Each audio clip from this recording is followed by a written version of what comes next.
والسلام على رسوله الكريم وعلى آله وصحبه أجمعين وعلى من تبعهم بإحسان إلى يوم الدين. أما بعد، اللهم علمنا ما ينفعنا وانفعنا بما علمتنا وزدنا علما.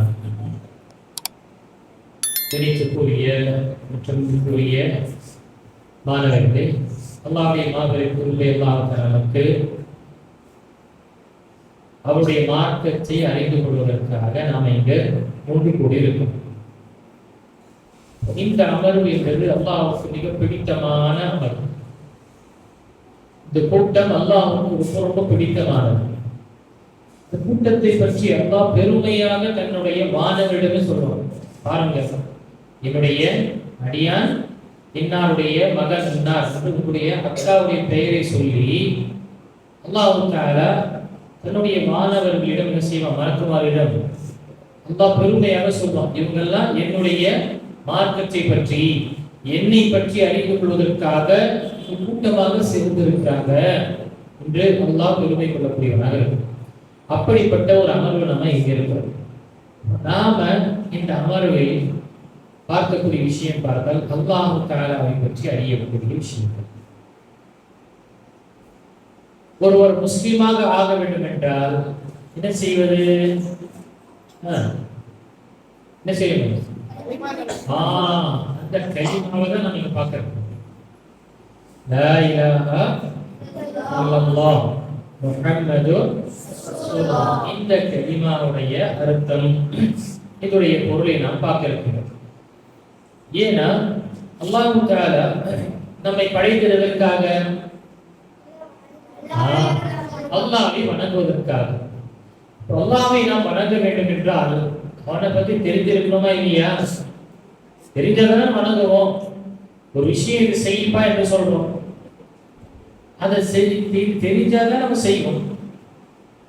ஒரு மொபைல் கெட்டு போயிடுச்சு, இந்த ரிப்பேர் பண்ணுவா ஒருத்தர் கொடுக்குறாரு, நீங்க என்ன செய்வீங்க? என்ன செய்வீங்க? தெரியல எனக்கு, இதை நான் சரி செய்ய முடியாது, நான் ஏதாவது திறந்து ஏதாவது உடைஞ்சிடும், அதெல்லாம் எனக்கு தெரியாது என்று சொல்லுவோம். அப்படிதானே? அல்லாஹ் தஆலாவை பற்றி நமக்கு தெரியலன்னா நம்ம எப்படி அல்லாஹ் வணங்க முடியும்? வெறும் தொப்பியை போட்டுக்கிட்டு தொழுகைக்கு வந்துட்டு ஜுப்பா போட்டுக்கிட்டு இருந்துட்டுனா ஆயிடுமா? ஆகாதே. வெறும் நான் டாக்டருடைய கோட்டை போட்டுக்கிட்டு செக்கப்புக்காக 2 தொங்க விடக்கூடிய விஷயத்தையும் ஒரு தெர்மாமீட்டர் வச்சுக்கிட்டு நான் டாக்டர் ஆக முடியுமா? அது என்ன, ஆண்டி விழால தான் ஆக முடியும். ஸ்கூல்ல நடக்கக்கூடிய, பள்ளிக்கூடத்தில் நடக்கிற ஆண்டி விழால டாக்டராக வருவார், இன்ஜினியராக வருவார். அது மாதிரி தான் ஆக முடியும். உண்மையான டாக்டர் ஆக முடியாது. என்ன செய்ய உழைப்பாங்க, போலி டாக்டரா இருக்குன்னு சொல்லிட்டு அரசு பண்றோம். அப்போ வெறும் நாம நம்முடைய ஆடையை நாம் அணிந்து விட்டோமோ, துப்பி அணிந்து விட்டோம் என்றால், அது வெறும் பேரு முகமது, அப்துல்லா, அப்துல் ரஹ்மான் என்று சொல்லிவிட்டு இருப்பதனால முஸ்லீம் ஆகிவிட முடியாது. படைத்த இறைவனை நாம் எது வரைக்கும் அறிய மாட்டோமோ அது வரைக்கும் நாம அவனை வணங்க முடியாது. இப்போ நீங்க எந்த வகுப்பு படிக்கிறீங்க? உங்க பேரு ஆசிம், 9th படிக்கிறாரு. சரி, இப்ப ஆசிமுக்குனா 83வது வாய்ப்பாடு சொல்லுப்பான்னு சொல்றோம். சொல்ல முடியுமா? மேக்ஸ்ல, கணிதத்துல நமக்கு ஒரு வாய்ப்பாடு தெரியும், 2 தெரியும், 5 தெரியும், 10 தெரியும். இப்ப நான் கேட்கிறேன் 83 சொல்லு. 83, 1, 83, 82 இப்படி என்று யோசிச்சு தெரியல உஸ்தாத். இப்போ தெரியாத விஷயத்தை நாம செய்ய முடியாது. அல்லாஹ்வை பற்றி நமக்கு தெரியலன்னா அல்லாஹ்வை எப்படி வணங்க முடியும்? லா இலாஹா இல்லல்லாஹ் என்று சொல்றோம், இதுடைய அர்த்தமே நமக்கு புரியல. நாம அல்லாஹ் அந்த லா இலாஹா இல்லல்லாஹ்வுடைய மகத்துவம், அதனுடைய சிறப்பு எப்படி அறிவோம்? இப்போ நாம என்ன செய்யணும்? என்ன செய்யணும்? படுக்கை போட்டு படுத்துண்டிருக்கணும். அப்படிதானமா? ஓரமா படுக்கை எல்லாம் நல்லா நீ போட்டு தூங்கி நல்லா தூங்கி வச்சுட்டாங்க. என்ன செய்யணும்? அதை நாம படிக்கணும், தெரிஞ்சுக்கணும். சைக்கிள் தெரியாதுன்னா என்ன செய்வோம்? கற்றுக்கொள்வோம் இல்லையா? பைக்கு தெரியாதுன்னா ஓட்ட கற்றுக்கொள்றோமா இல்லையா? மொபைலு அது சொல்ல வேண்டாம் சார். நாங்கெல்லாம் ரொம்ப எக்ஸ்பர்ட். நாங்கள் கலை இதுல மொபைல்ல கேம்ல என்னெல்லாம் நீங்க அடிச்சுக்க முடியாது யாரும். அப்போ எல்லா துறைக்கும் எல்லா விஷயத்திற்கும் நம்ம அறிந்திருப்பது ரொம்ப அவசியம்.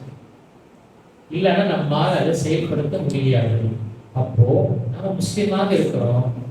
நம்முடைய இறைவன் எல்லா இந்த உலகத்தையும் பறந்த அனைத்து படைப்பினையும் படைத்த அல்லாஹ் தான் நம்முடைய இறைவன் என்றால் அவனை பற்றி நம்ம அறியணும். அவனை அறியாத வரை நாம் அவனை வணங்க முடியாது. அவன் பேச்சை கேட்கவே முடியாது. அல்லாஹ்வுடைய கட்டளை நம்மால் நிறைவேற்ற முடியாது. பேச்சு நான் முஸ்லீம் குடும்பத்தில் இருக்கேன், எங்க அம்மா அப்பா மட்டும் என்ன முஸ்லீமாக இருக்கிறாங்க என்று சொல்லுவதனால நம்முடைய வாழ்க்கையில் அல்லாஹ் தஆலாவுக்கு கட்டுப்படக்கூடிய நிலை வராது. எதுவரை அவனை பற்றி அவன் எப்படிப்பட்டவன் அல்லாஹ் என்று நாம் சொல்கின்றோமே, அவன் எத்தகைய கருணையாளன், நம்மீது எவ்வளவு இரக்கம் காட்டியிருக்கான், நமக்கு என்னென்னலாம் கொடுத்திருக்கிறான், நமக்கு சிரமங்கள் வரும்பொழுதெல்லாம் அவன் என்ன எனக்கு செய்கின்றான் என்ற விஷயங்கள், இந்த உலகத்தை எல்லாம் ஆட்சேபிக்கக்கூடிய அதிபதி எவ்வளவு அவனுக்கு சக்தி இருக்கின்றது, அவனுக்கு ஆற்றல் இருக்கின்றது என்று நாம் அறிந்தோம் என்றால் நாம் வேற எங்குமே போகாது. எனக்கு பிரச்சனை என்று வந்தாலே நான் அல்லாஹ்விடம் தான் போவேன். எனக்கு ஏதாவது தேவைன்னா அல்லாஹ்விடம் தான் நான் கையேந்துவேன். எனக்கு ஏதாவது சிரமம் என்றால் அல்லாஹ்விடம் தான் சொல்வேன். எனக்கு நோய் ஏற்பட்டது என்றால் அல்லாஹ்விடம் தான் அதற்கு நிவாரணத்தை தேடுவேன். இல்ல நாம் அல்லாஹ்வை பற்றி அறியலனா மாணவர்களே, அல்லாஹ் பாதுகாக்க வேண்டும். அல்லாஹ் சொல்லாத சில செயல்களையும் செய்து அல்லாஹ்வுடைய கோபத்திற்கு தான் ஆளாகக்கூடியவர்கள். எப்படி மொபைலுடைய ரிப்பேர் எனக்கு தெரியலன்னு சொல்லிட்டு அதை சரி கொடுத்துட்டாங்கன்னு சொல்லிட்டு நாம பிரிச்சு செய்யும் பொழுது உடைச்சிட்டோமோ நாசப்படுத்திட்டோம்னா நாம தான் அதுக்கு பாதிப்பதுடைய காசு கொடுக்கணும். அல்லாஹ் இந்த வாழ்க்கை கொடுத்திருக்காங்க. இந்த உலகத்துல நீங்க என்னை வணங்கி வழிபட்டு வாழுங்க, என் பேச்ச கேட்டு நட என்று அல்லாஹ் நமக்கு இந்த உலகத்துல அனுப்பியிருக்கான், படைச்சிருக்கான். அப்ப அந்த என்ன பேச்சு என்று நம்ம தெரியாம இருந்தோம்னா எப்படி அவனுடைய பேச்சை பிரகாரம் நடக்க முடியும்? புரியுதா சொல்றது? புரியுதா? அப்போ நாம லா இலாஹ இல்லல்லாஹ் முஹம்மது ரசூலுல்லாஹ் என்று சொல்கின்றோம் என்றால் இது என்ன என்று புரியணும். இது என்ன வார்த்தை, என்ன கலிமா, இதனுடைய அர்த்தம் என்ன, இதனுடைய பொருள் என்ன, நான் எந்த விஷயத்தை நான் தஸ்பீஹ் செய்கிறேன், இந்த விஷயங்கள் அறியாதவரை நாம் அல்லாஹ் தஆலாவை வணங்க முடியாது. நாம் லா இலாஹ இல்லல்லாஹ்வுடைய முழு உரிமைகளை நாம் நிறைவேற்ற முடியாது. அப்போ நாம பேருக்கு முஸ்லிமாக இருப்போம், உண்மையாக இறைவனுக்காக கட்டுப்பட்ட ஒரு முஸ்லிம்களாக இருக்க மாட்டோம். அந்த அடிப்படையில் தான் மதரசா என்று அமைக்கப்படுது, பள்ளிவாசல் என்று அமைக்கப்பட்டு இத மாதிரி அமர்வுகள், இந்த மாதிரி பாடங்கள் கற்றுத்தரப்படும். இதை கற்றுக்கொண்டு நம்முடைய வாழ்க்கையில நாம அமல்படுத்துவதற்காக முயற்சி செய்யணும். செய்வோமா? அப்ப நாம் இந்த அமர்வுல லா இலாஹ இல்லல்லாஹ் என்ற இந்த கலிமாவை நாம எப்படி இதை ஏற்றுக்கொண்டோம், இதனுடைய முக்கியத்துவம் என்ன, இது இல்லாம நிலை என்ன ஆகும், இதற்காக நம்ம என்ன செய்யணும் என்ற விஷயங்களை நாம பார்க்கணும். முதல் விஷயம், அல்லாஹ் தஆலா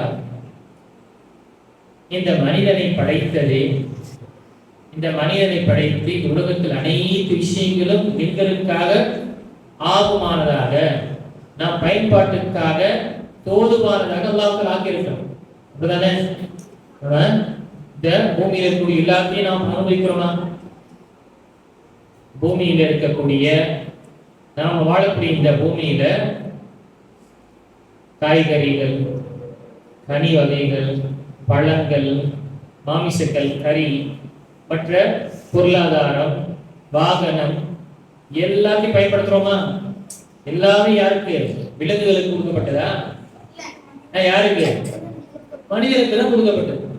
இப்ப கொடுக்கப்பட்டது எல்லா சகல சௌகரியம், எல்லா வசதியும் கொடுக்கப்பட்டது. இதை எடுத்துக்கோ, இதை செய் எல்லாத்தையும் செய்துவிட்டு அல்லாஹ் தஆலா நமக்கு ஒரே ஒரு டியூட்டியை கொடுத்திருக்கும், ஒரே ஒரு வேலை. என்ன வேலை? இது எல்லாத்தையும் நீ அனுபவி, பயன்படுத்தி உனக்கு. ஆனா என் பேச்சை கேட்டுதான் நீ வாழ்க்கை அமைத்துக் கொள்ளணும்.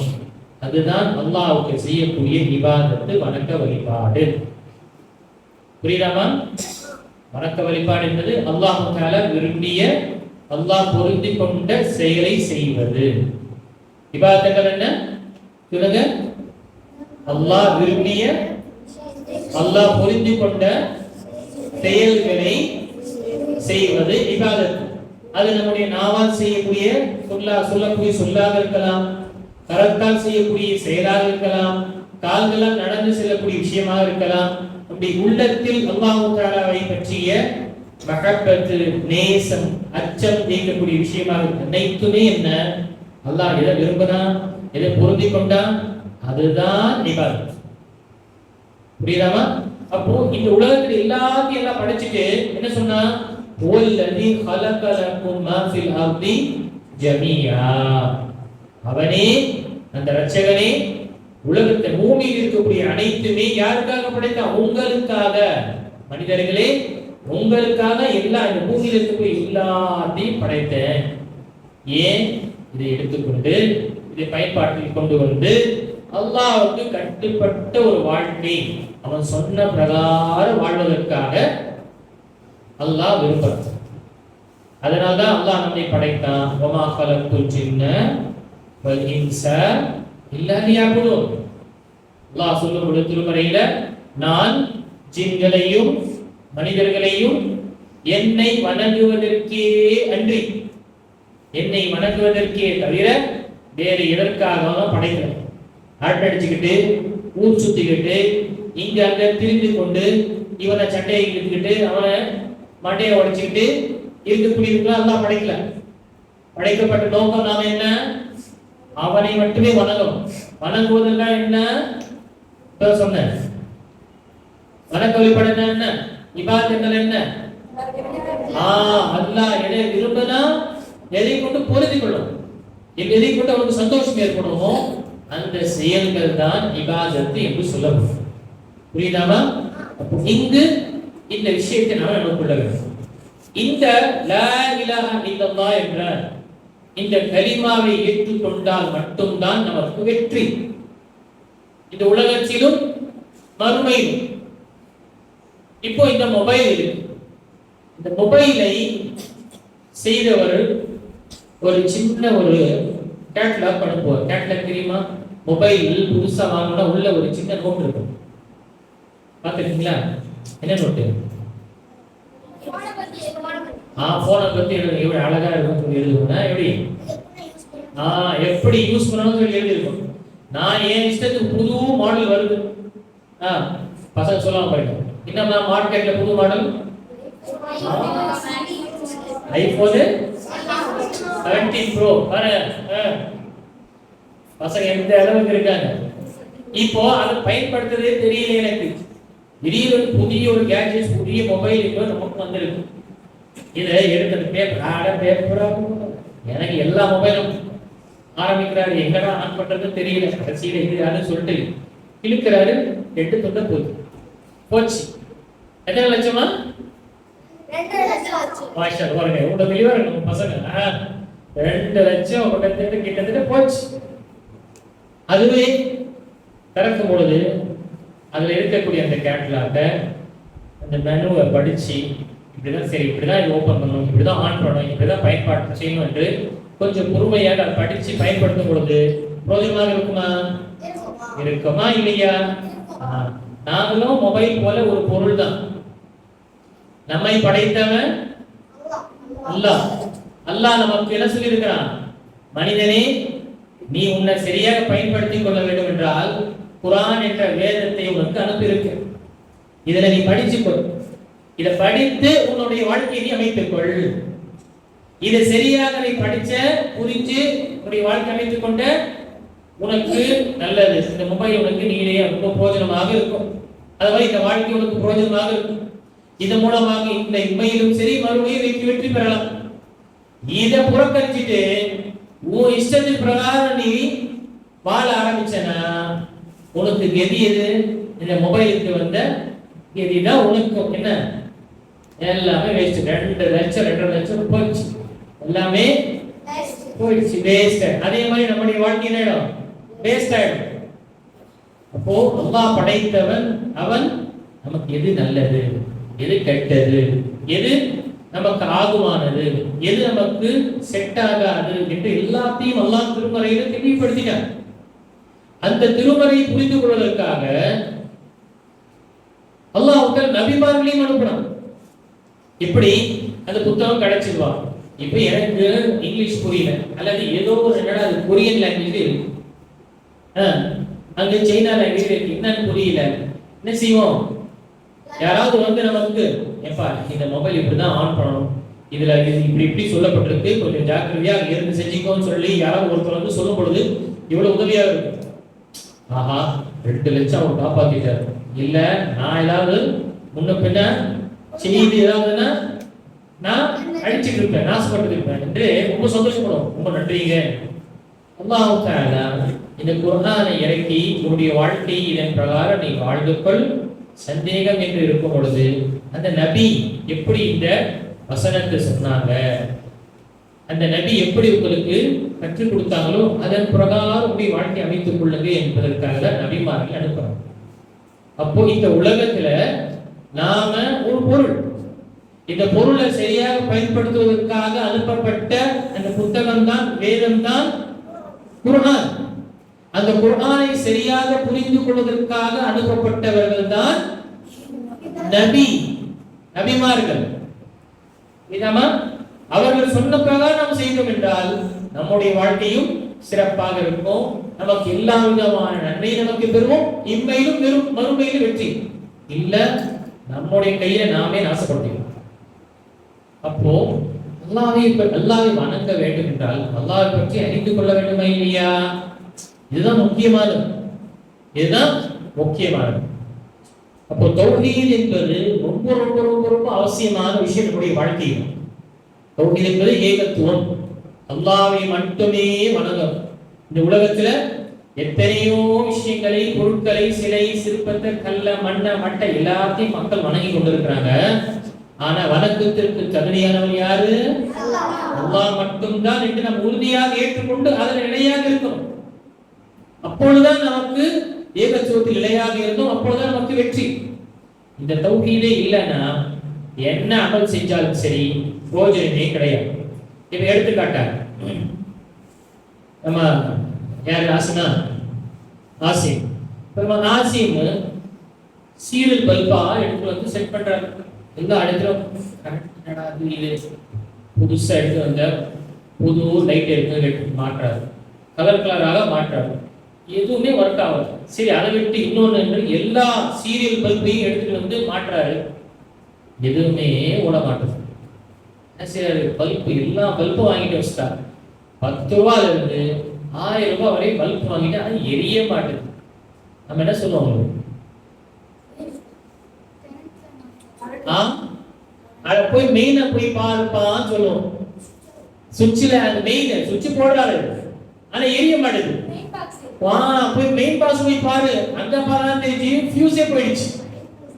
இவன் உட்கார்ந்து கலர் கலரான பல்பையும் என்ன செய்யறான், விலை மதிப்புள்ள ரொம்ப காஸ்ட்லியான பல்பு மாற்றான், இதுவே எரிய மாட்டேது என்று அங்க போய் பார்த்தாதான் சின்ன கம்பி ஒரு ஃபியூஸ் போயிடுச்சு, அந்த ஃபியூஸை மாத்தணும்.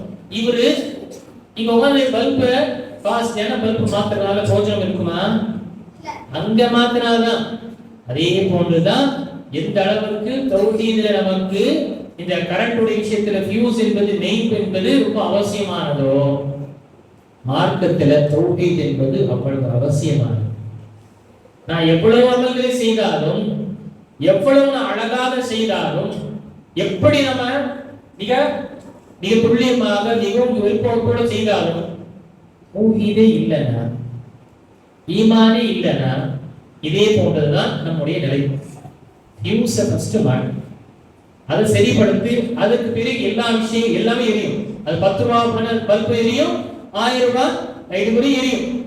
மெயின் தௌஹீது. அப்போ இந்த லா இலாஹ இல்லல்லாஹ் நம்ம சரிப்படுத்தணும். இதை சரி செஞ்சாதான் என்னுடைய அமல் அல்லாஹ்விடம் ஏற்றுக்கொள்ளப்படும். இல்லைன்னா என் நிலை இப்படிதான், பல்பை போட்டு போட்டு எரியல என்று சொல்றது, ஃபர்ஸ்ட் என்ன ஃபியூஸை போய் பாருப்பா, மெயினை போய் பாரு, அது என்ன குளறுபடிகள் என்ன பிரச்சனை இருக்கு. இப்போ ஈமானுடைய விஷயத்துல, தௌஹீதுடைய விஷயத்துல முதல்ல நாம ரொம்ப கவனிக்க முடியாது. இந்த தௌஹீதை கொண்டுதான் மறுமையில் அல்லாஹ்வுடைய ரஹ்மத்தையும் அவருடைய மன்னிப்பை பெற முடியும். இதை கொண்டுதான் நாம சொர்க்கத்திற்கு செல்ல முடியும். இது ஒரு சாவி போல. வீட்டுக்கு சாவி உள்ள போனா வீட்டுடைய சாவி வச்சாதானே, வண்டி சாவி போட்டுனா ஆகுமா? ஆகுமா? ஆகும். என் வீட்டுல அப்படிதான் ஆகும். ஆகுமா? உங்க பேர் என்னமா? சிக்கந்தரா சித்திக் மாஷா அல்லாஹ். ஆகுமா? அதான் அதற்கு சாவி கரெக்டா போட்டாங்க.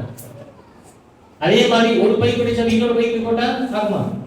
கரெக்டா அந்த பல்ல எப்படி இருக்கும், அதுல லீவர் இருக்கும், அந்த மேடு பல்லம் இருக்கும், அது அப்படியே போட்டாதான் உஸ்தாது திறக்கும். இல்லைன்னா திறக்காது. சாவி சாவி தான். அது திறக்கக்கூடிய சக்தி அதற்கு இருக்கா இல்லையா? திறக்கக்கூடிய அந்த லிவர் என்று சொல்லுவாங்க. இந்த பற்கள் இருந்தாதானே, இல்லைன்னா திறக்காது. அதே போலதான் சொர்க்கத்துக்கு போகணும்னு சொல்லிட்டு எல்லாருக்கும் ஆர்வம் இருக்கணும், இருக்குதா? சொர்க்கத்துக்கு போறதுக்கு சொர்க்கத்துடைய சாவி தேவைப்பா. அதுதான் என்ன? லா இலாஹ இல்லல்லாஹ் தௌஹீத். லா இலாஹ இல்லல்லாஹ் என்ற வார்த்தை சரியான முறையில் புரிந்து கொண்டால்தான், இதனுடைய நிபந்தனைகள் நிறைவேற்றினால்தான் நமக்கு அது சொர்க்கத்துடைய சாவியாக ஆகும். இல்லை சும்மா வெத்துதான், பிரயோஜனமே இல்லை. அதே போல இந்த தௌஹீத் தான் நமக்கு மறுமையில் இருந்து நரகத்திலிருந்து நம்மை பாதுகாக்கும். மறுமையில நமக்கு நரகத்திலிருந்து பாதுகாக்கும். தௌஹீத் இருந்தவர்களுக்கு அல்லாஹ் தஆலா அணு அளவும் அவர்கள் உள்ளத்தில் லா இலாஹ இல்லல்லாஹ் ஏற்றுக்கொண்டவர்களாக இருந்தாங்கன்னா அல்லாஹ் தஆலா என்ன செய்வான்? இவங்களெல்லாம் எடுத்து சொர்க்கத்துக்கு போடுங்க என்று சொல்லுவான். ஆனா அணு அளவுனா எவ்வளவு? அணுனா தெரியுமா? கடுகா. கடுகை விட தூசி தெரியுமா? வெளிச்சத்துல பறக்கும் தூசி பார்த்திருக்கீங்களா? நம்ம இந்த ஜன்னல்ல இருந்து ஒளி வரும் பொழுது, வெளிச்சம் வரும் பொழுது அது தூசி பறக்கும், பார்த்திருக்கீங்களா? அதுக்கு தான் என்ன சொல்வது? அணு, ஆட்டம்.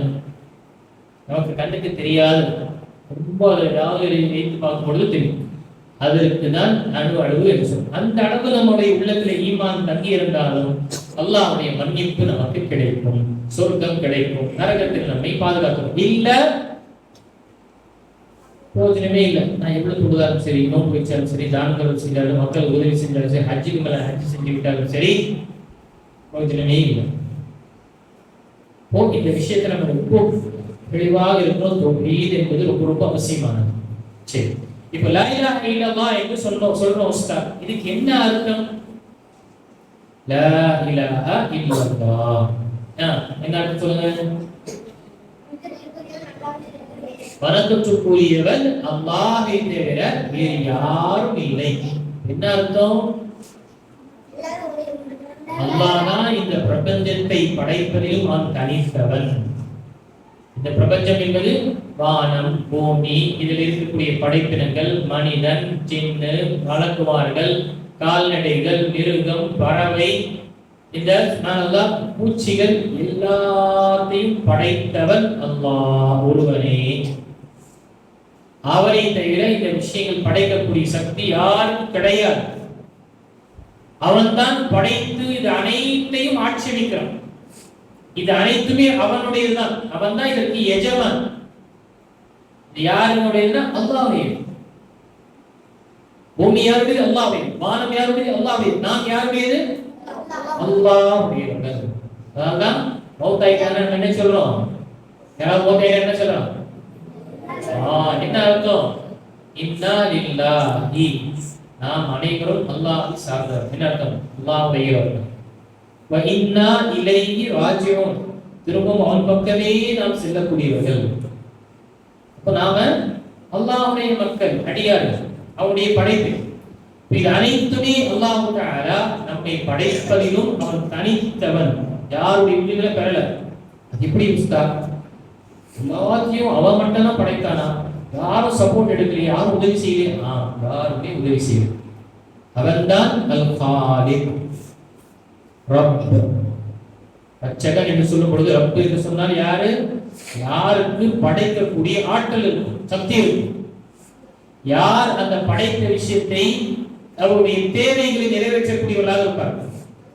யார் அவர்களை பாதுகாக்கக்கூடியவர்களாக இருப்பார்கள், யார் அவருடைய எஜமானாக இருப்பான்? அல்லாஹ். அவன்தான் இறைவன், அவன்தான் ரப்பு. சிலை, சிற்பம், கல், மட்டு, கபர் இதெல்லாம் என்ன? யாரையும் எதுவும் படைக்க முடியாது. அல்லாஹ் அதை தன்னுடைய திருமுறையில் சொல்லும் பொழுது, மக்கள் அல்லாஹ் அல்லாதவர்களை வணங்கிக் கொண்டிருக்கிறார்களே, இந்த சிலைகளின் நிலை என்ன? ஒரு போதும் இவங்க என்ன செய்ய மாட்டாங்க, நமக்கு உதவியும் செய்ய மாட்டாங்க, எந்த ஒரு பாதிப்பும் ஏற்படுத்த மாட்டாங்க. எந்த அளவுக்கு அல்லாஹ் நமக்கு எடுத்துக்காட்டு கூறும் பொழுது, இவர்களுக்கு மேல ஒரு ஈ வந்து உட்காருது, அவங்களுக்கு வைக்கக்கூடிய சாப்பாட்டுல அந்த தின்பண்டத்துல அந்த பலகாரத்தை எடுத்துட்டு ஈ பறந்து போதே, அதை கூட நிப்பாட்ட முடியாது இவங்களால. அல்லாஹ் திருமண சொல்றான், இவங்க எவ்வளவு பலவீனம்னா யோசிப்பாங்க. நமக்கு கொசு அடிச்சுதான் என்ன செய்யறோம்? தட்டி விடும், அடிக்கிறோம். ஈ நம்மளுடைய மேல வரும்போது நம்ம அதை தட்டும். ஆனா இந்த அல்லாதவரை வணங்கக்கூடிய ஒரு நிலை என்ன? இவருக்கு அதையும் செய்ய முடியாது. அவர்கள் இருக்கக்கூடியவங்க தனக்காக எந்த ஒரு உதவியும் செய்து கொள்ள முடியாது. எதையும் அவரால் வந்து அசைய கூட முடியாது. மௌத்தான பிறகு அவரே குடிச்சுக்கிறார, என்ன செய்யறாங்க? சொக்காவை வெட்டி அவன் கலட்ட கூட முடியாது. மௌத்தாயிட்டோம்னா சொக்காவை கலட்ட முடியாது. என்ன செய்யறோம்? வெட்டி எடுக்கிறாங்க. வெட்டி எடுத்து துணியை வந்து அகற்றுறாங்க. பிறகு அவருடைய அசுத்தத்தை, வயிற்று அசுத்தத்தை கழுவி அவரை சுத்தப்படுத்தி அவருக்கு உதவி செய்ய வைத்து குளிப்பாட்டி கஃனிட்டு தூக்கிட்டு வந்து வச்சு தொழுதங்களை வச்சு எடுத்துட்டு போயிட்டு அடக்கம் செய்யறோம்.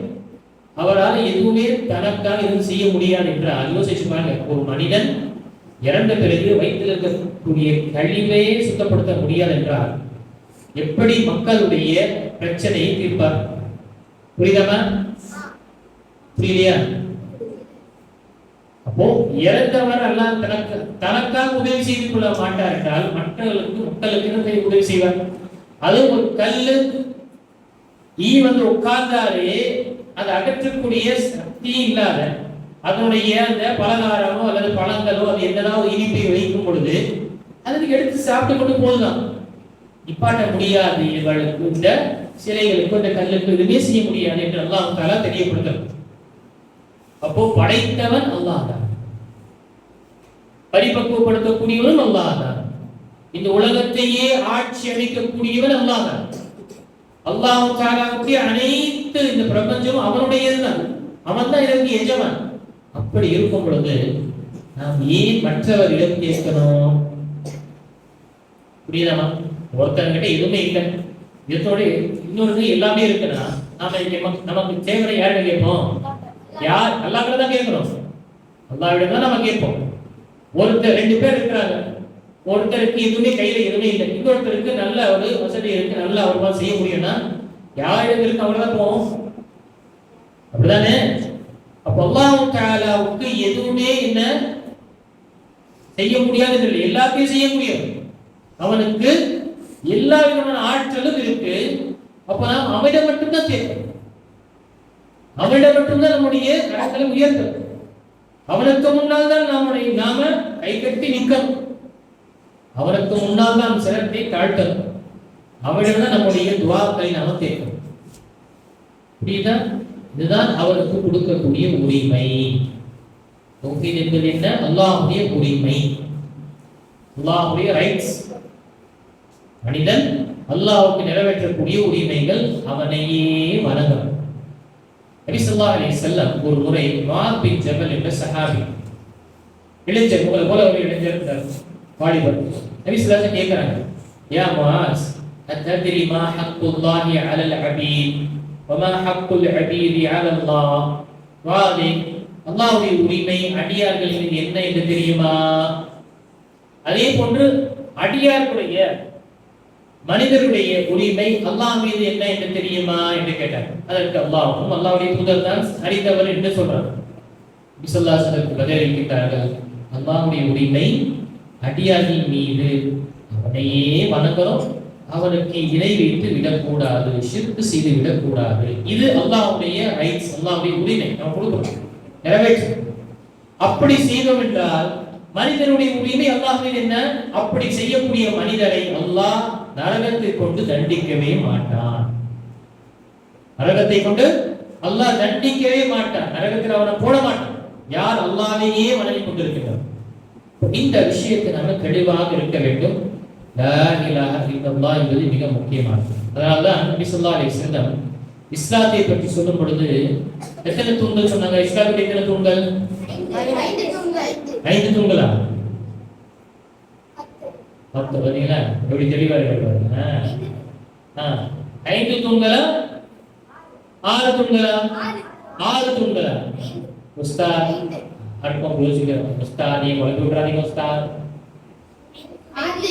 5 நல்ல தெளிவாக புரியுது. 5 தூண்கள் இஸ்லாத்துடைய தூண்கள் என்ன?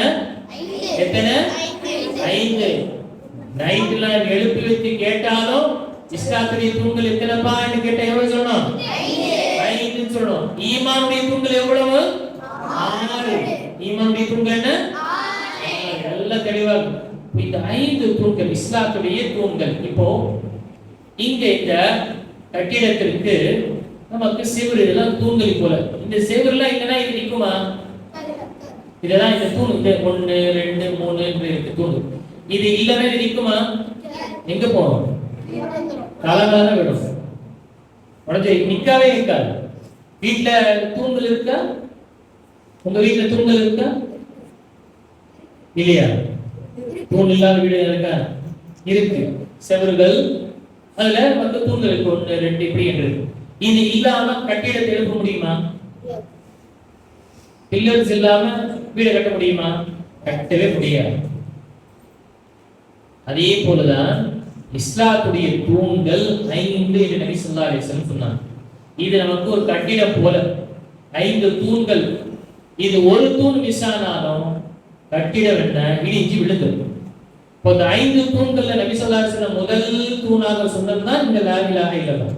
புனியல் இஸ்லாமு அலா 5 ஷஹாதத்தி அல்லா இலாஹ இல்லல்லாஹ் வ அன்ன முஹம்மதர் ரசூலுல்லாஹ் வ இகாமிஸ் ஸலாஹ் வ ஈதாஇஸ் ஸகாத் வ ஸௌமி ரமதான் வ ஹஜ்ஜில் பைத்தி இன் இஸ்ததாஅ இலைஹி சபீலா அவ் கமா قال அலைஹி ஸலாத்து வஸ்ஸலாம். இஸ்லாமுடைய தூண்கள் 5 தூண்கள். முதல் அதில் லா இலாஹ இல்லல்லாஹ் என்று சொல்லக்கூடிய கலிமா, அதனுடன் முஹம்மது ரசூலுல்லாஹ் சேர்ந்தக்கூடியதால். பிறகு தொழுகையை நிலைநாட்டுவது, ஜகாத்தை முறையாக கொடுத்து வருவது, ரமலானுடைய மாதம் நோன்பு நோற்பது, அல்லாஹ் வசதி கொடுத்திருக்கின்றான் என்றால் ஹஜ் செய்வது என்று 5 தூண்கள். இதற்கு பிறகுதான் மற்ற அமல்கள்லாம். மற்றவர்கள்லாம் இதுக்கு பிறகுதான். இது அஸ்திவாரம் ஸ்ட்ராங்காக இருந்ததுன்னா, தூண்கள் ஸ்ட்ராங்காக இருந்ததுன்னா கட்டிடம் எவ்வளவு வச்சு கட்டிட்டு போகணும்? பிரதமா இல்லையா?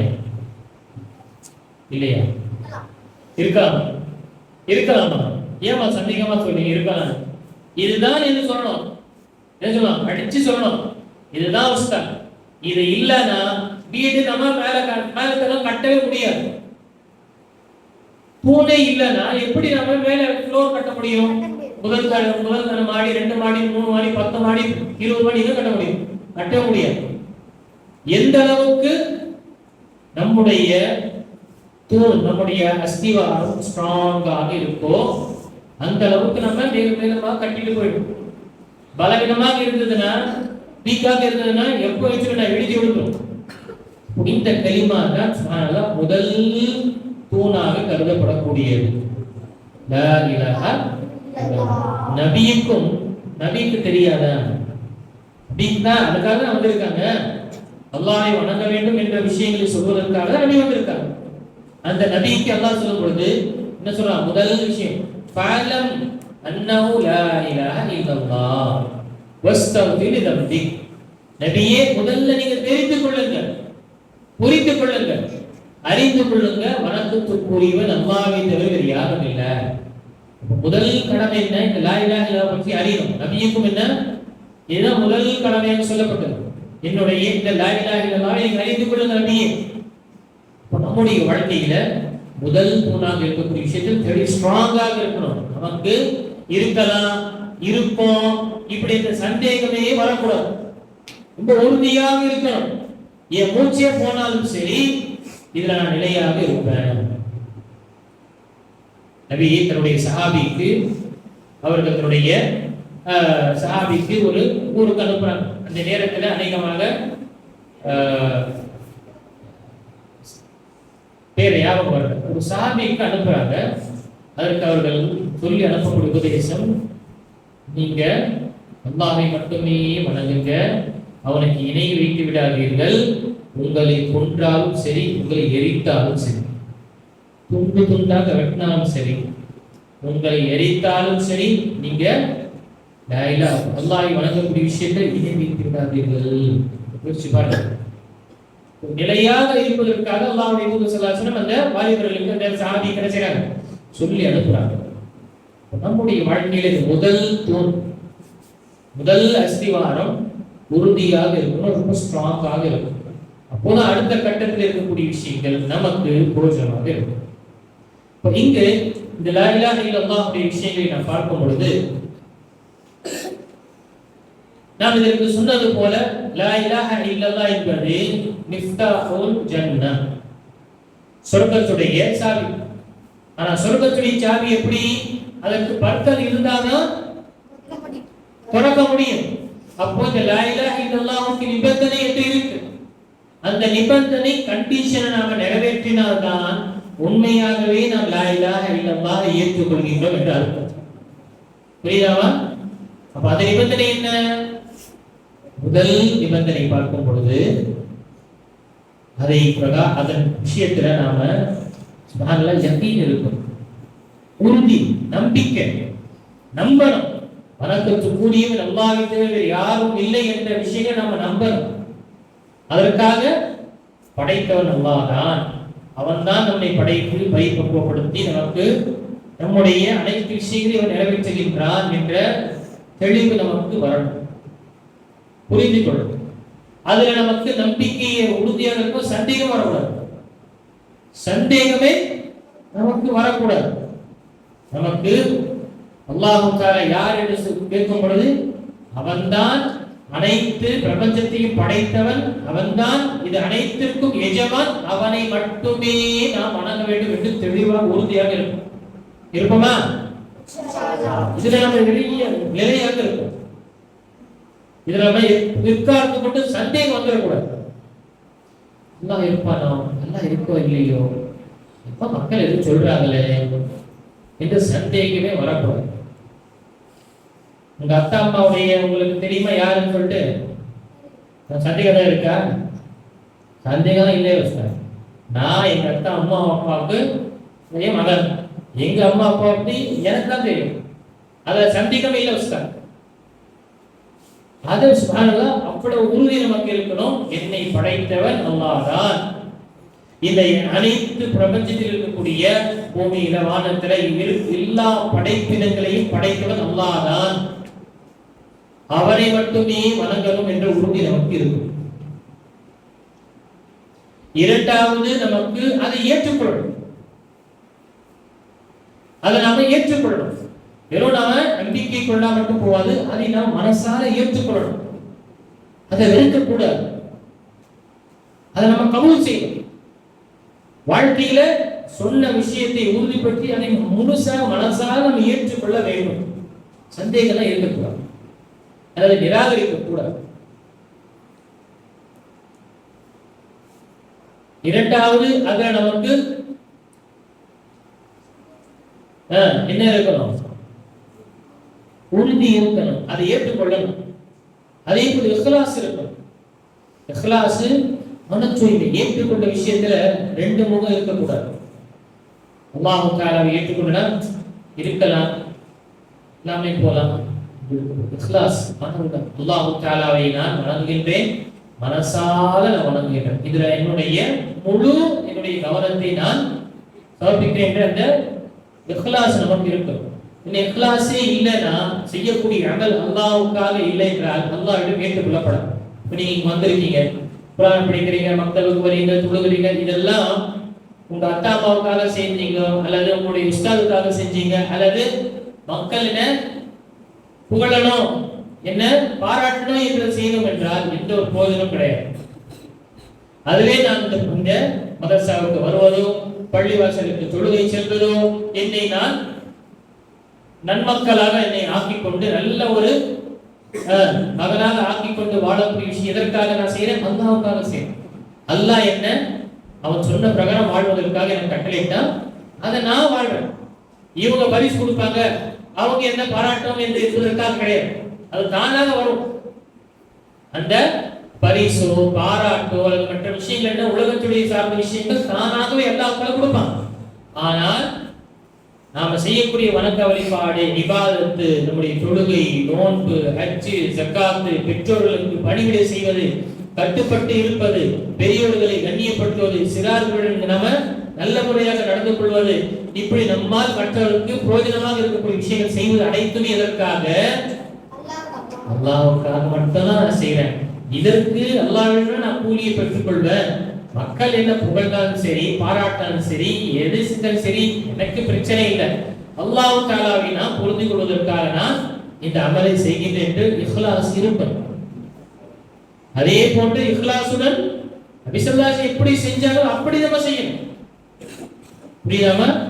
நம்முடைய அமல்கள் அல்லாஹ்விடம் ஏற்றுக்கொள்ளப்பட வேண்டும் என்றால் ரெண்டு நிபந்தனை. ஒன்று இஹ்லாஸ், அதற்கு சின்சியாரிட்டி என்று சொல்வோம், மன தூய்மை, அல்லாஹ்வுக்காக செய்யணும்.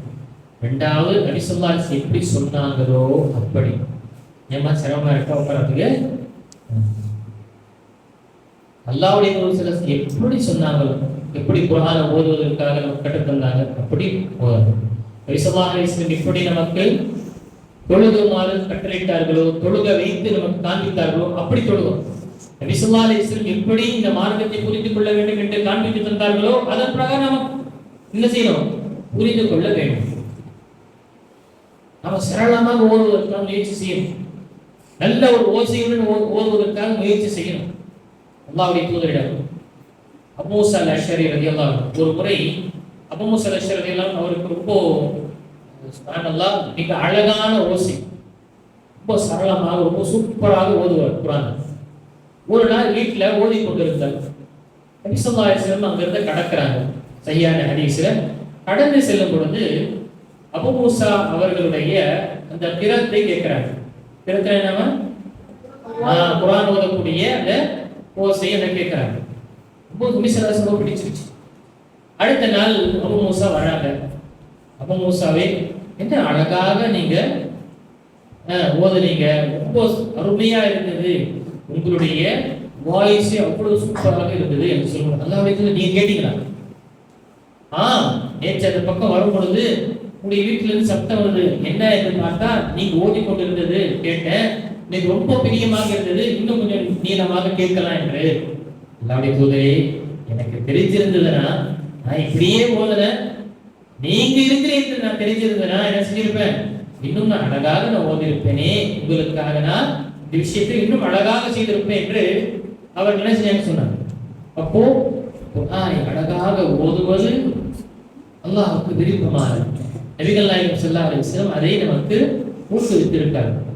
இந்த அமல்கள் அல்லாஹ்வுடைய தூதர் ஸல்லல்லாஹு அலைஹி எப்படி செய்தார் அப்படி செய்தார். அதே போல இன்பியாதுக்கு சொல்லக்கூடிய நான்காவது விஷயம், நாம சரணடையும். லா இலாஹ இல்லல்லாஹ் என்று நாம் ஏற்றுக்கொண்டோம்னா வெறும் என்ன நாம வணக்கம் சொல்லுவோம் அல்லாஹ் தான் என்று சொல்லிட்டு அவன் பேச்சுனா கேட்க மாட்டேன் என்றெல்லாம் இருக்கக்கூடாது. மாறாக நம்மை நாம் என்ன செய்யணும்? சப்மிட் செய்யணும், சரணடையும். யாருக்கு முன்னாடி? அல்லாஹ்வுக்கு முன்னாடி, அவருடைய கட்டளைக்கு முன்னாடி. எடுத்துக்காட்டாக உங்க உஸ்தாத் இருக்கிறாங்க, உஸ்தாத்மார்கள் அல்லது உங்களுடைய உஸ்தாதா இருக்கிறாங்க, மாலிமாக்கள் இருக்கிறாங்க, பெண் அறிவா இருக்கிறாங்க, அவங்க ஒரு விஷயத்தை உங்களுக்கு சொல்லி தராங்க. அதை நீங்க கேட்கிறீங்க, நான் கேட்கிறேன், அமல்படுத்துற, நான் உங்களுடைய பேச்சை நான் கேட்கிறேன், ஆனா இதெல்லாம் அமல்படுத்த மாட்டேன்னு சொன்னா என்ன செய்வாங்க? அடிப்பாங்க. அப்போ என்ன பிரயோஜனம்? நீ என்ன மதிக்கவே இல்லை சொல்லுவாங்க. என்ன மதிச்சிருந்தனா நீ என் பேச்சு கேட்டு இருப்ப, அப்படிதானே? இப்ப எடுத்துக்காட்டாக ஒரு மருத்துவரிடம் போறாரு, வேற ஒரு நோயாளி போயிட்டு மருத்துவர் எல்லாம் என்னமா செய்யிட்டு இருக்கீங்க? நூல்ல தான் விளையாடுங்க. என்னன்னா அதுவும் சாய்ந்து மாஷால்லாம் ஏமா இங்க நான் நடுவுல கேள்வி கேட்பேன் உங்களுக்கு. உங்க பேர் என்ன? மாலிக். மாஷாஅல்லாஹ். மாலிக் என்ற சிறந்த பேரை வச்சுக்கிட்டு நீங்க எங்க அவருக்கு பேர் சார்ந்து இருக்கீங்களே. என்ன சொல்ல விரும்புன? என்ன சொல்ற? டாக்டர். பாத்தீங்களா, தெளிவா இருக்கு. டாக்டர். இப்போ நோயாளி போறாரு டாக்டர் கிட்ட போய் உட்கார்ந்து, டாக்டர் இப்படி எல்லாம் இருக்குன்னு சொன்னாரு. சரி, இந்த மருந்து 3 வேளை சாப்பிடணும், காலையில இரவு பகல் இப்படி என்று சாப்பிட்டு வாரத்தில் ஒரு வாட்டி ஊசி போட்டுருங்க, சரியா போயிடும் என்று. சரி, எல்லாத்தையும் மனப்பாடம் செஞ்சுட்டாரு. எப்படி எல்லாத்தையும் கேட்டாரு. டாக்டர் சொன்னதெல்லாம் புரிஞ்சிருச்சு. எல்லாத்தையும் செஞ்சுட்டு ஒரு வாரம் திரும்பி வரும் பொழுது இந்த வீல் சேர்ல தான் வராரு. இந்த பேஷண்ட் நோயாளியை தூக்கிட்டு போங்கல, அந்த படுக்கையில அந்த வீல் சேர்ல வராரு. ஸ்ட்ரெச்சர் வரும் பொழுது என்னப்பா ஆச்சு? டாக்டர், நீங்க சொன்னது நான் கேட்டேன், ஆனா எதுவுமே குணமடையல. ஏப்பா சாப்பிட்டியா கேட்பாங்க. மருந்த சாப்பிட்டியா இல்லையா? அதுதான் செய்யல. என்ன செய்யாரு? கேட்டாரு, ஆனா அது சாப்பிடல. இதுக்கு எங்க இருந்து குணமடையும்? டாக்டருக்கு போயிட்டு ஃபீஸ் கொடுத்துட்டா குணமடையுமா? மருந்து சாப்பிட்டா தானே. அப்ப அந்த நபர் என்ன செய்யாரு? நீங்க சொன்னதெல்லாம் தெளிவாக இப்ப கூட நான் ஒப்பிப்பேன், நீங்க என்ன சொன்னீங்களோ நான் அப்படியே ஒப்பிப்பேன்.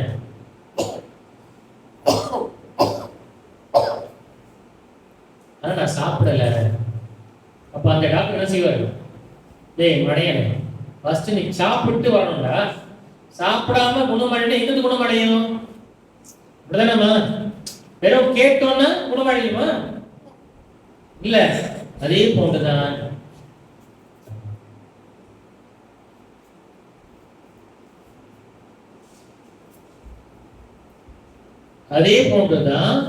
நம்முடைய வாழ்க்கை. லா இலாஹ இல்லல்லாஹ் கேட்டோம், புரிஞ்சிருச்சு, நல்ல மரணம் செஞ்சிட்டேன், நான் எல்லாத்தையும் மரணம் செஞ்சிட்டேன் உஸ்தாத் என்று சொல்லி இதன் பிரகாரம் நாம அமல்படுத்தலைன்னா பிரோஜனம் இருக்குமா? பிரோஜனமே இருக்காது. எப்படி மருத்துவர்களிடம் போயிட்டு நோயாளி கேட்டு மருந்து சாப்பிடலன்னா குணமடைய மாட்டாரோ, அதே போலதான் மார்க்க விஷயங்கள் வெறும் கேட்ட எல்லாமே மனப்பாடம் செஞ்சுட்டேன், எழுதிக்க வச்சிருக்கேன், ஆனா அமல்படுத்தல என்று சொன்னா பிரோஜனமே இல்லை. அப்போ என்று சொல்லும் பொழுது சப்மிஷன், நம்மை நம்முடைய அனைத்து விஷயங்களும் அல்லாஹ்வுடைய கட்டளைக்கு முன்னால் நாம் சரணடையணும், ஒப்படைச்சிடணும். என்னுடைய இஷ்டம், என்னுடைய விருப்பம், இங்க விளையாட போலாம், அங்க விளையாட போலாம் என்று வருது. அந்த நேரத்தில் தொழுகை நேரம் வருது. தொழுகை நேரத்தில் அல்லாஹ் என்னை தொழுகுமாறு கட்டளையிட்டான். நான் என்னுடைய விருப்பத்தை என்ன செய்யறேன்? அல்லாஹ்வுடைய கட்டளைக்கு முன்னால் நான் சமர்ப்பிக்கிறேன். நான் என்ன செஞ்சேன்? Submit செஞ்சிடறேன், surrender. சரண்டர் ஆயிடணும் அல்லாஹ் தஆலாவுடைய கட்டளைக்கு முன்னால். தொழுதுட்டு போய் விளையாடு. அல்லாஹ் தஆலா தடுத்திருக்கான், இந்த விஷயம் செய்யக்கூடாது. ஆனால் நம்முடைய நஃப்ஸ் சொல்லுது, ஆட ஒண்ணுலவா செய்யறேன். ஃப்ரெண்ட்ஸ் சொல்றான், ஆட வந்து ஒண்ணுலடா, யாரும் பார்க்க மாட்டாங்க. நாம நம்முடைய விருப்பத்தை அல்லாஹ்வுக்கு முன்னால் சரணடையணும், சரண்டர் செஞ்சிடணும். இதுதான் என்ன? லா இலாஹ இல்லல்லாஹ்வுக்காக நாம் செய்யக்கூடிய நிபந்தனைகள், நிவர்த்தி செய்யக்கூடிய கல்வியாத். அதே போன்ற இந்த லா இலாஹ இல்லல்லாஹ்வுடைய நிபந்தனைகள் ஒன்றுனா மஹப்பா, நேசம். நம்ம நேசிக்கணும், அல்லாஹ் படைத்த இறைவனை நேசிக்கணும். உண்மையாக அல்லாஹ்வை பற்றி நம்ம அறிஞ்சிட்டோம்னா ரொம்ப நேசம் வந்து ரொம்ப நேசிக்க ஆரம்பிச்சோம். உயிரை விட, நம்முடைய தாய் தந்தையை விட அதிகமாக நம்ம அல்லாஹ்வை நேசிக்க ஆரம்பிச்சோம். நமக்கு அல்லாஹ் தஆலா தான் அனைத்துமே கொடுத்தான். கண்ணை கொடுத்தான், நம்ம கொடுத்தான், வாட்சை கொடுத்தானா? கொடுத்தானா இல்லையா? யார் கொடுத்தா அந்த வாட்சை? உங்க பேர் என்னவா? தௌஃபீக். நௌஃபல். வாட்ச் யார் கொடுத்தாங்க? அல்லாஹ் கொடுத்தான்.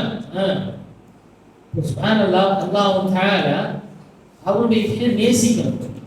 கண்ணு, காது, மூக்கு, வாய், பேசக்கூடிய திறன், கேட்கக்கூடிய திறன், பார்க்கக்கூடிய திறன், நம்முடைய உடலில் இருக்கக்கூடிய, உள்ள இருக்கக்கூடிய உறுப்புகள், வெளியே இருக்கக்கூடிய உறுப்புகள் எல்லாத்தையும் கொடுத்தவன் அல்லாஹ்.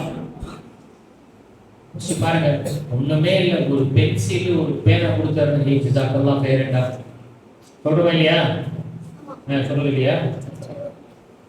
ஒரு டீ வாங்கி கொடுக்குறாரு, ஒரு பிஸ்கெட் வாங்கி கொடுக்குறாரு, ஒரு சாக்லேட் கொடுக்குறாரு, என்ன செய்யணும்? எனக்கு அவர் ரொம்ப ஹெல்ப் பண்ணாரு. கடைசி கட்டத்தில் சிரமமாக இருந்தது. எக்ஸாம்ல பெண்ணை முடிஞ்சிருச்சு, பக்கத்தில் இருக்குன்னு கொடுத்தான். ஏய் நீ பெண்ணை கொடுத்தரா, என்ன ஆகுது இருக்கும் தெரியாது, ரொம்ப நன்றிடா. ஒரு என்ன செய்யணும்? உபகாரத்தை நினைக்கும். அல்லாஹ் ரப்பல் ஆலமீன் நமக்கு எல்லாத்தையும் அவன் தான் கொடுத்தான். இந்த உலகத்தில் வர மாட்டேன்னா இதெல்லாம் அன்னைக்கு வந்தோம்.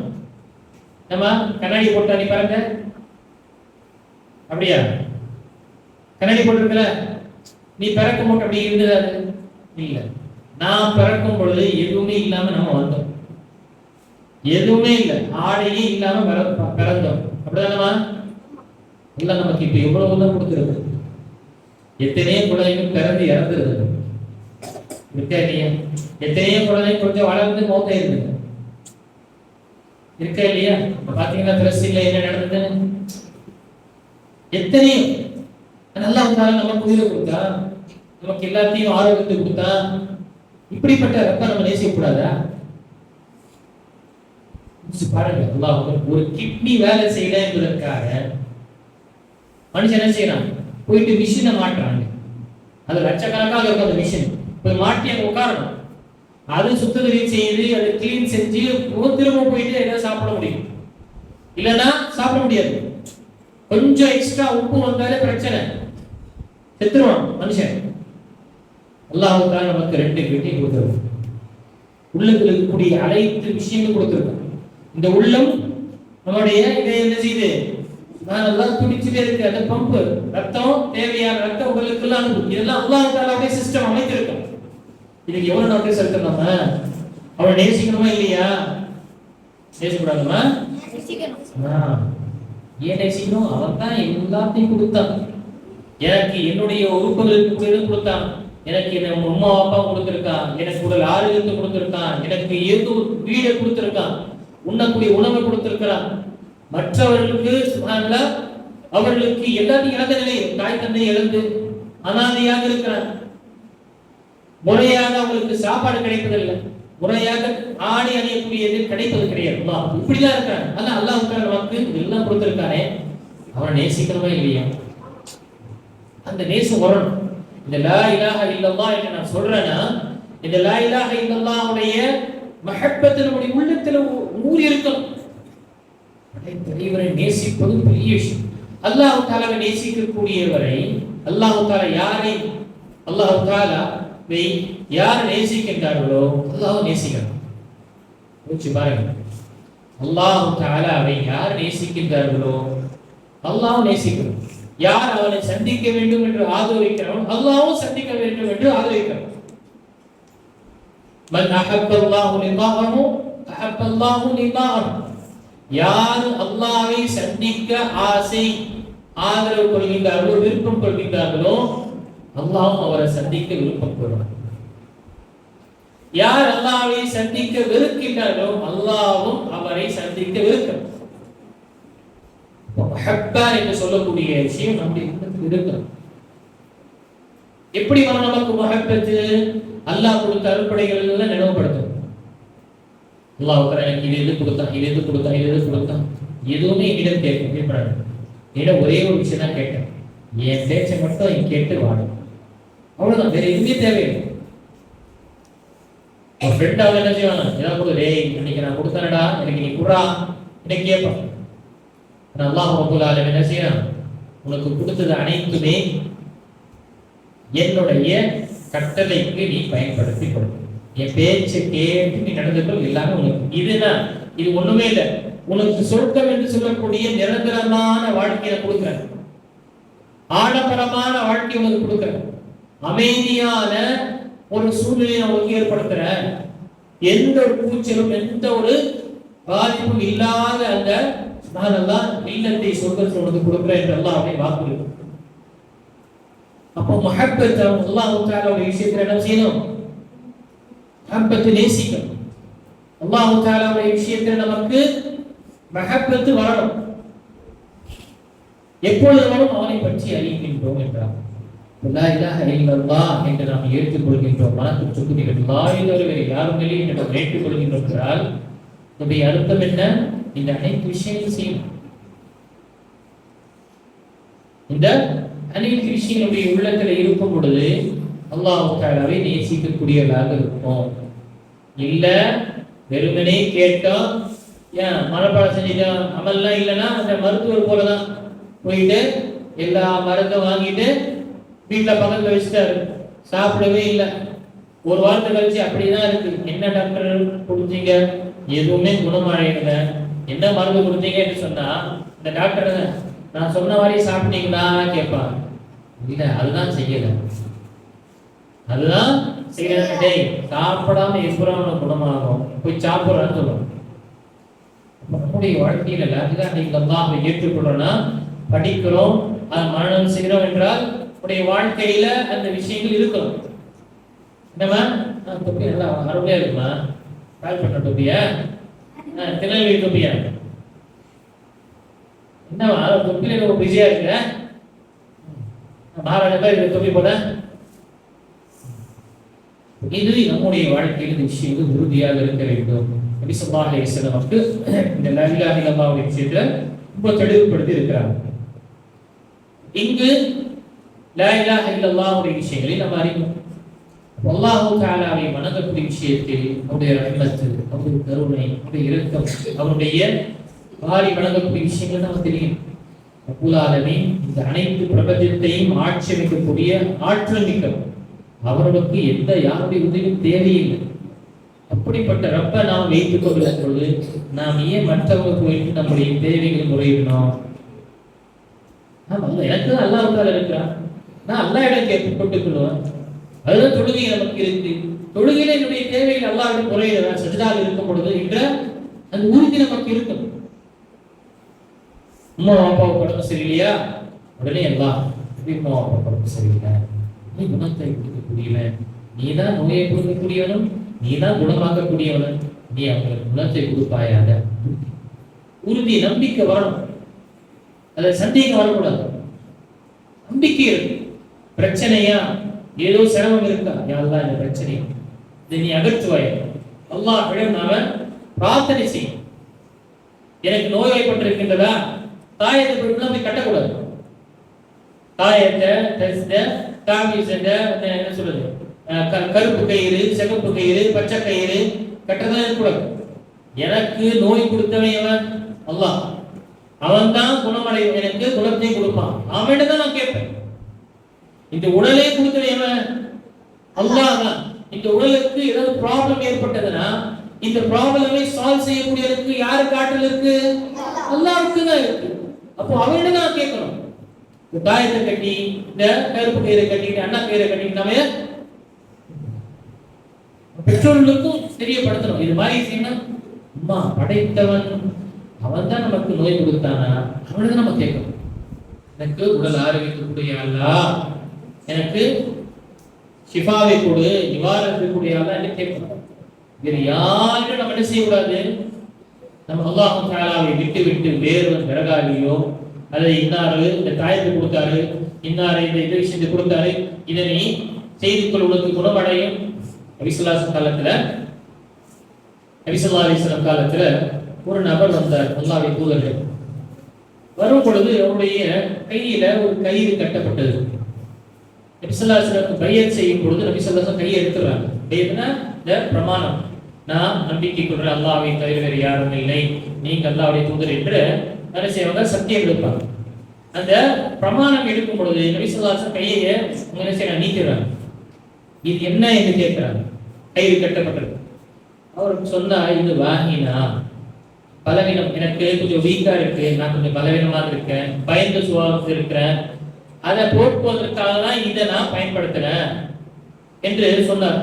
அது நபி ஸல்லல்லாஹு அலைஹி சொன்னாங்க, லா யஸீதுக இல்லா வஹனா, உனக்கு இந்த பயந்த சுபாவம், இந்த பலவீனம் இது அதிகரிக்குமே தவிர இதெல்லாம் குறைக்காது என்று சொல்லிட்டு, இதே நிலையில் நீ மௌத்தாயிட்டனா நீ வெற்றி பெற முடியாது. பாருங்க, இவ்வளவு பெரிய விஷயம் நபி ஸல்லல்லாஹு அலைஹி வஸல்லம் சொன்னாங்க. இதே நிலையில இந்த நம்பிக்கை நீ மௌத்தாயிட்டனா நீ வெற்றியே பெற முடியாது. இந்த கயிறு எதுவுமே நமக்கு செய்யாது. ₹1 ₹5 கொடுத்தா கயிறு கிடைக்கக்கூடியது. கட்டினமே எங்க நமக்கு நிவாரணம் கிடைக்கும்?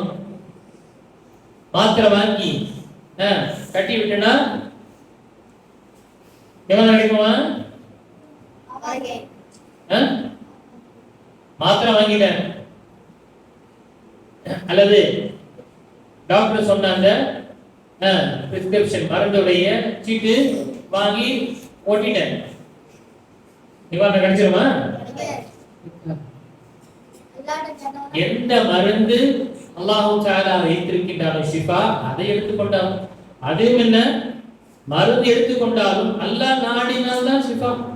எத்தனையோ டாக்டர் கிட்ட போறோம், ஒரு டாக்டர் கிட்ட அம்மா கூட்டு போறாங்க, அங்க மருந்து கொடுக்குறாங்க, சாப்பிடுறோம், செட் ஆக மாட்டேங்குது. அடுத்த டாக்டர் கிட்ட போறோம், அதே மருந்து தான் வேற கம்பெனி செஞ்ச மருந்து கொடுக்குறாங்க, அது செட் ஆயிடுது. அப்புறம் நினைக்கிறோம் இந்த டாக்டர் தான் சம டாக்டர், இந்த டாக்டர் சூப்பர் டாக்டர், அவரு சரியில்லை. இங்க டாக்டருடைய விஷயங்கள் கிடையாது, மருந்துடைய விஷயங்கள் கிடையாது. அல்லாஹ் நாடினா உங்களுக்கு 4 நாளுக்கு பிறகு குணமாக வேண்டும் என்று அல்லாஹ் நாடினால் அதுதான் அங்க நடந்திருக்கு.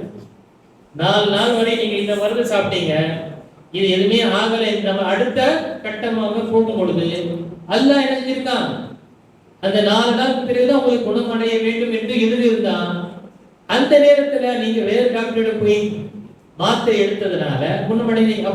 நம்ம என்ன நினைக்கிறோம், ஓ இந்த டாக்டர் கொடுத்தது மருந்து தான் சூப்பர் ஆயிடுச்சு.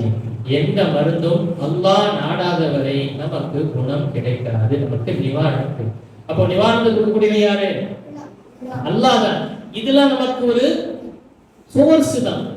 ஆனா இது மார்க்கமே தடுத்து அல்லாஹ்வின் தூதர் ஸல்லல்லாஹு அலைஹி வஸல்லம் கடினமாக சொல்லியிருக்காங்க, மன் தஅல்லக தமீமத்தன் ஃபகத் அஷ்ரக, யாரு காயத்தை கட்டினார்களோ அவர் இணை வைத்து விட்டார்கள். அல்லது மன் தஅல்லக வதஅத்தன் ஃபலா வதஅ லஹு கமா قال அலைஹி வஸல்லம். இது மாதிரி யார் இந்த காயத்தை கயிற்றை கட்டுகின்றார்களோ அவர்களுக்கு எதுவுமே என்ன பிரதிபலன் இருக்காது. அல்லாஹ் தஆலா அந்த கயிற்றுடனே அவரை ஒப்படைத்துள்ளோம், நீ அவளை போய் எந்த ஒரு பிரயோஜனம் கிடையாது.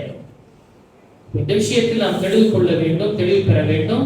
அல்லாஹ் தஆலாவை நாம் ஏற்றுக்கொள்கின்றோம் என்றால் மனப்பூர்வமாக ஏற்றுக்கொள்ளணும். அல்லாஹ் சொன்ன பிரகாரம் வாழணும். விரும்பிய வாழ்க்கை, அல்லாஹ் தஆலா விரும்பிய வாழ்க்கை வாழ்ந்தோம் என்றால் நம்முடைய வாழ்க்கை சூப்பராக இருக்கும். இல்ல என் இஷ்ட பிரகாரம் நான் வாழ ஆரம்பித்தேன் என்றால் அல்லாஹ் பாதுகாக்க வேண்டும். நம்முடைய வாழ்க்கை என்ன வர உஸ்தாத் மாதிரி சொல்லிட்டு இருந்தாலும் பசங்களுக்கு தூக்கம் வருது. சரி, ரிஃப்ரெஷ்மெண்ட்டுக்காக இன்ஷால்லா ஏற்பாடு செய்யலாம். நம்ம இதை தொடர்ந்து அதற்கு பிறகு சின்ன அமர்வெல்லாம் இன்ஷால்லா ஏற்படுத்திக்கிறோம். அல்ஹம்துலில்லாஹி ரப்பில் ஆலமீன், வஸ்ஸலாத்து வஸ்ஸலாமு அலா ரசூலில் கரீம் வ அலா ஆலிஹி வ ஸஹ்பிஹி அஜ்மஈன். இவ்வளவு நாம நீங்க நடத்தின பாடம் எல்லாருக்கும் புரிஞ்சுதா? சில கேள்வி நான் கேட்கிறேன். யாரெல்லாம் முடிச்சுட்டு இருந்தாங்க, யாரெல்லாம் ஆஃப்லைன்ல இருந்தாங்க பார்க்கலாம். ஏன்னா ஏரோப்ளேனோட போட்டு தூக்கிட்டு இருப்பாங்க. கடைசியில் நம்ம எப்படி மொபைல்ல ஏரோப்ளேனோட முடியுமா? எதுக்கு போடுறது? எதுக்கு போடுறது? யாரும் டிஸ்டர்ப் பண்ணக்கூடாது. அது மாதிரி தரிசில வந்து யாரும் டிஸ்டர்ப் பண்ணக்கூடாதுன்னு சொல்லிட்டு தூக்கிட்டு இருப்பாங்க சிலர். இப்போ அவங்களோட கேட்க சரி, முதல்ல நாம பார்த்தோம் அல்லாஹ் தஆலா நம்ம ஏன் படைச்சான்? படைச்சான். சரி, வணக்க வழிபாடு என்றால் என்ன? அல்லாஹ்வுக்கு பிடித்த விஷயங்களும் அல்லாஹ் பொருந்தி கொண்ட விஷயங்கள் செய்வது வணக்க வழிபாடு, இபாதத் என்று பார்க்கணும். சரி, இப்போ இந்த இபாதத்துல நாம இதை எப்படி செய்யணும்? மொபைல் பயன்படுத்துறது எப்படி? இபாதத் அல்லாஹ்வை எப்படி வணங்கணும்?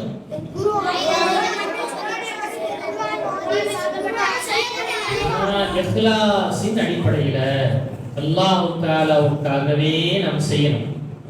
சரியா? சரி, அல்லாஹ் தஆலா சொன்ன பிரகாரம் வாழ்க்கையை நடத்துவதற்காக அல்லாஹ் நமக்கு ஒரு விஷயத்தை கொடுத்திருக்கான். அது என்ன? குர்ஆன்.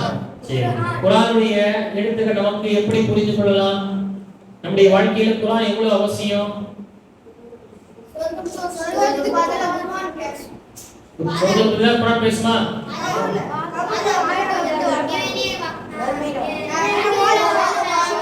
நான் சொல்றேன் சொல்லுங்க. இப்போ குர்ஆன் நமக்கு எவ்வளவு அவசியமானது?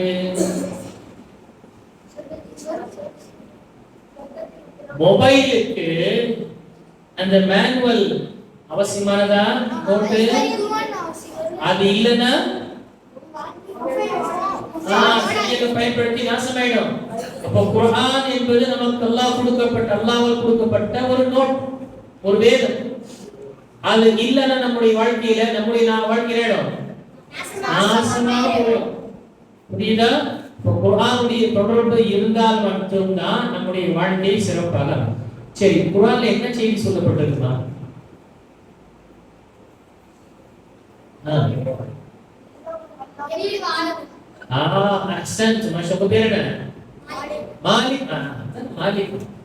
எப்படி இந்த உலகத்துல அல்லாஹ் விரும்பிய வாழ்க்கை வாழணும் என்று அல்லாஹ் தன்னுடைய திருமறையில தெளிவுபடுத்தினான்.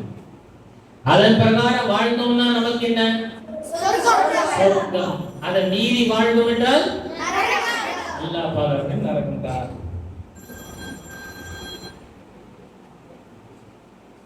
நமக்கு நரகம் தான். அப்ப நம்முடைய வாழ்க்கையில அல்லாஹ் தஆலாவை வணங்கணும். லா இலாஹா இல்லல்லாஹ் என்ற இந்த கலிமாவை சொல்லணும். இதோடைய முக்கியத்துவம் என்ன?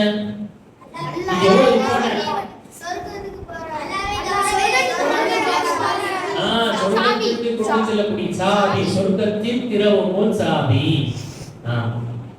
இது இல்லாம போக முடியுமா? இத புரிஞ்சு கொண்டாதானே லா இலாஹா இல்லல்லாஹ் என்று சொல்றோமா? இத நாம இத புரிந்து அமல்படுத்தினால்தான் நமக்கு பிரயோஜனம். எப்படி? மருத்துவர்கிட்ட போயிட்டு மருந்து மட்டும் வாங்கி வச்சுக்கிறாரு, போடாம எப்படி குணமடையும்? அதே போலதான் குர்ஆன் மட்டும் நாம மார்பில் வைத்துக் கொண்டு வீட்டில் வைத்துக் கொண்டு மேலோட்டம் வைத்துக் கொண்டு இருந்தால் எதுவுமே பிரயோஜனம் இல்லை. மாறாக அதை படித்து புரியணும். அது பிரகாரம் நம்முடைய வாழ்க்கை அமைத்தால் தான் நம்முடைய வாழ்க்கை அழகாக சிறப்பாக இருக்கும். புரியுதா? இப்போ லா இலாஹா இல்லல்லாஹ் என்பது திறவுகோல். நாம் பார்ப்போம். ஒரு சாவி, அந்த சாவிக்கு பற்கள் இருக்கணும்ல. பற்கள் இல்லைன்னா அது திறக்க முடியாது. அந்த பற்கள்ல தான் நம்ம சொன்ன நிபந்தனைகள் என்று. என்னென்ன நிபந்தனை சொன்னோம்? லா இலாஹா இல்லல்லாஹ் முதல்ல நம்ம என்ன செய்யணும்? யகீன் இருக்கணும், உறுதி நம்பிக்கை இருக்கணும். லா இலாஹா இல்லல்லாஹ் வணக்கத்துக்குரிய அல்லாஹ்வை தவிர யாரும் இல்லை என்று சொல்றோம்னா அது நம்பிக்கை இருக்கணும், உறுதியாக இருக்கணும். சந்தேகம் வரக்கூடாது. அப்படிதானமா? சந்தேகம் இருக்கக்கூடாது. பசங்க ஃப்ரெண்ட்ஸ் மற்ற பசங்க மதத்தில் இருக்கக்கூடிய பசங்க கேட்கறாங்க, அல்லாஹ் யாரான்னா நீங்க என்ன சொல்லுவீங்க? முஸ்லிம் சாமின்னு சொல்லுவீங்களா? ரப்புன்னு அவங்களுக்கு தெரியாது, எப்படி சொல்லுவீங்க?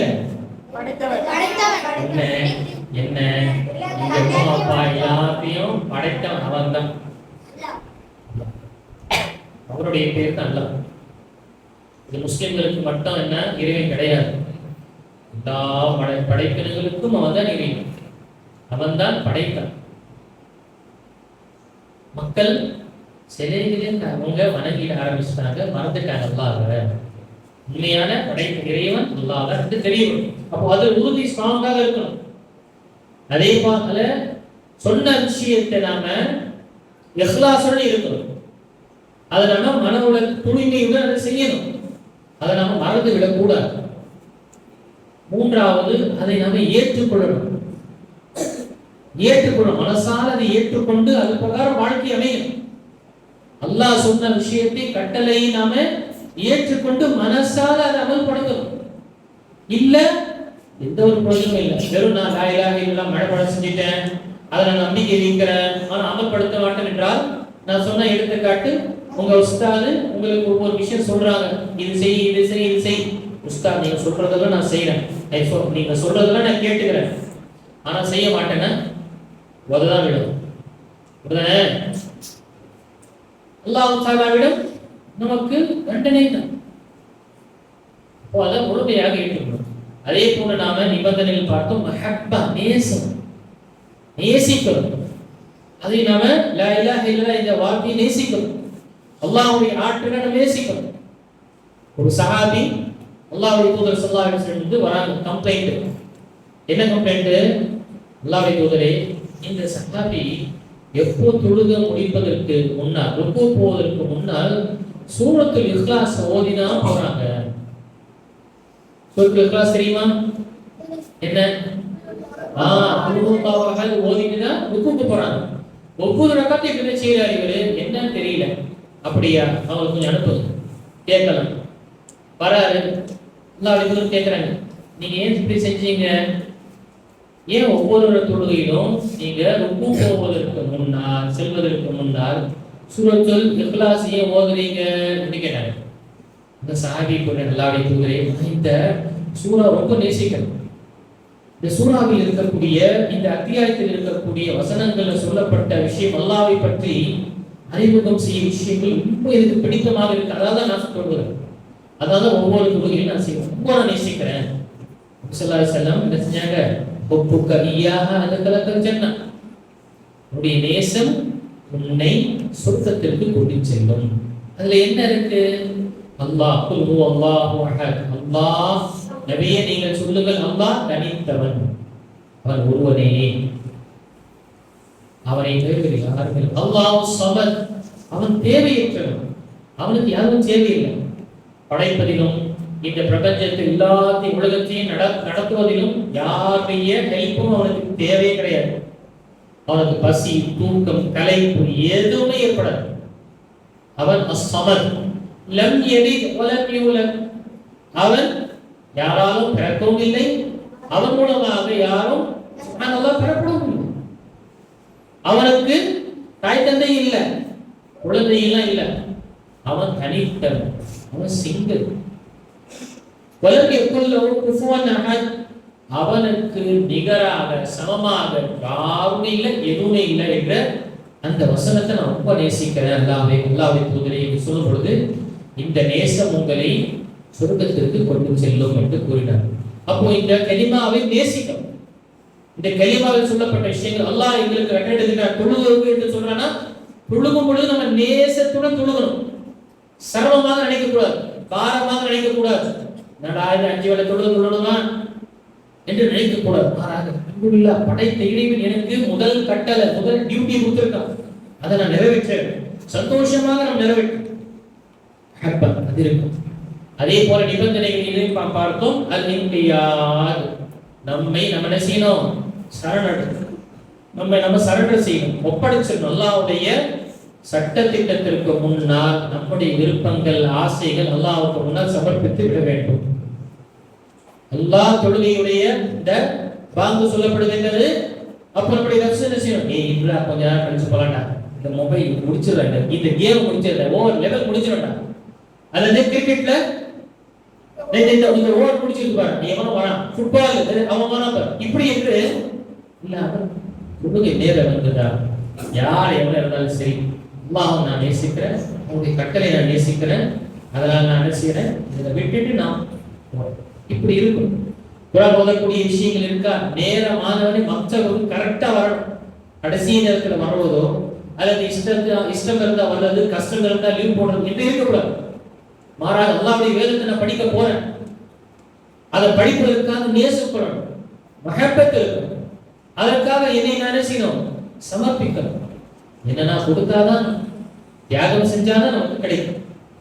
புரியுதாமா?